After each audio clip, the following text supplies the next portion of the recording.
directed by a novelist and musician and cinematographer called S. Craig Zahler, whose work, I have to say, I'm not familiar with in the slightest. Bone Tomahawk is his first feature. Again, like The Hateful Eight, it's set just after the Civil War, I think about one generation afterwards.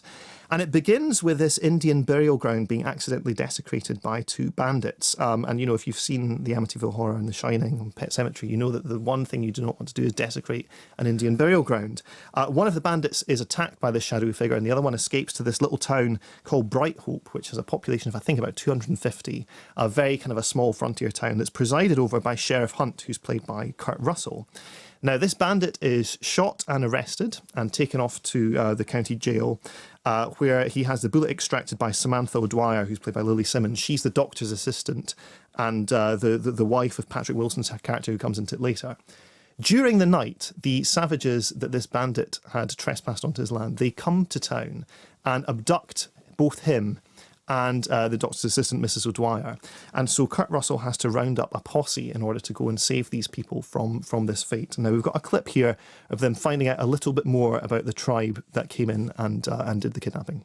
This empty area is a mountain range. Forbidden territory it has been for centuries. Somewhere in the northwestern part of it is a place my people call the Valley of the Starving Men.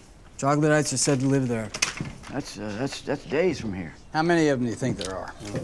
It won't matter. You have no chance against any number of them. I'm riding out with Mr. O'Dwyer because there isn't a choice for either of us. Rest of you can stay. You'll be killed. I'm coming with you. No, I need you here. You need to keep an eye on things. No, I'm coming. I'm coming.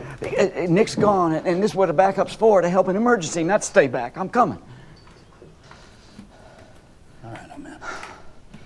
This is suicide. I'll get packed to meet you in front of the jail in 15 minutes. As will I. I'm the one who fetched your wife and got her involved. Got a responsibility to you both.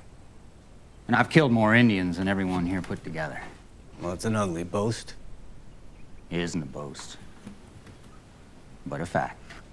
So it's classic fare, really, isn't it? I mean, it's, you know, the setup is classic Western. It's very deliberately classic fare. You know, this posse that Sheriff Hunt brings together are all these Western archetype figures. You've got Samantha's husband, Arthur, who's played by Patrick Wilson, is you know, kind of standard good-looking cowboy character, although he's injured his leg. Yeah, that's great. He's lame, isn't he? You've got the elderly deputy Chicory, who's played by Richard Jenkins. Brilliant. One of my favourite actors as well. Slightly kind of very endearing character, slightly too soft perhaps for a life on the frontier. Yeah. But he wants to be helpful. He wants to be along for the ride. Then you also have this dandy and marksman called Brooder, who's played by Matthew Fox from the TV series Lost, who played the Dr. Jack in that.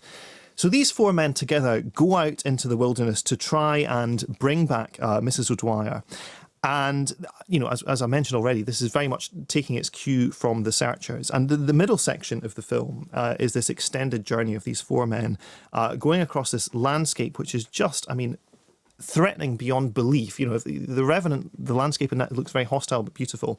This is very hostile and beautiful as well, but veers very much towards hostility. There's this wonderful moment where I think one of the characters says, "I thought the world was supposed to be round, but I'm not so sure about this part." And then it just cuts to this dead flat horizon, which basically nowhere can survive on here. And the landscape is full of bandits and ne'er-do-wells and various scoundrels and scavengers who will attack these guys at night and make their journey much, much harder. The men also talk to each other a lot during it. It's dialogue that you could, you know, it's tempting to describe it as Tarantino-esque. It's perhaps not as kind of spiky and quotable as Tarantino, but it brings you along with this journey. Very smart, isn't it? It's very smart, and it also reveals a lot about the characters as they talk to each other about their backgrounds. Brooder, who, as he said, you know, it's not a boast, it's a fact that he's killed so many Native Americans in his past. We find out a little bit more about that and why that's part of his character, which is kind of interesting. When they finally reach the hills where this soiled bloodline of savages live, the film takes a turn towards the gory. And I mean, if you've seen a movie like The Hills Have Eyes or Texas Chainsaw Massacre, it's very much this idea that, you know, out in the, you know, in the landscape beyond civilization, there are these unaddressed primal horrors festering away. And I'm not going to describe what these savages do. But there are moments of, and it's, you know, these are effects, you know, it's achieved, gory moments achieved with practical effects, which have a kind of an incredible gut-wrenching punch to them of a type that you'll be sitting on the bus a week later and realise people are looking at you. And it's because you're pulling this kind of grimace because you're remembering the detail in which these kind of horrible dismemberments are carried out. But it's not a mashup of genres, is it? It's not like No, not Prejudice at all. and Zombies. Not at all. I mean, it's very fitting into the landscape. I mean, it's not like they suddenly, I mean, you mentioned Hillside of Eyes there. It's not like they suddenly walk into a different genre of movie. You really believe what's happening. Yeah, it's a purebred Western, but it just becomes very kind of hard to stomach towards the end in a very, very good way, I have to say. I've read some discussion of this film, is it racist or not? Is it the fact that the savages are so savage? Well, I think, the clip that we heard, one of the speakers there is a Native American who makes a very, clear-cut case that these are people that the white man might mistake for being Indians, but they're not. They're something of their own, of their own imagining, and that this is very much a separate thing. And, the film contains racist characters, and it contains quite a robust discourse on race, but I don't think it's racist.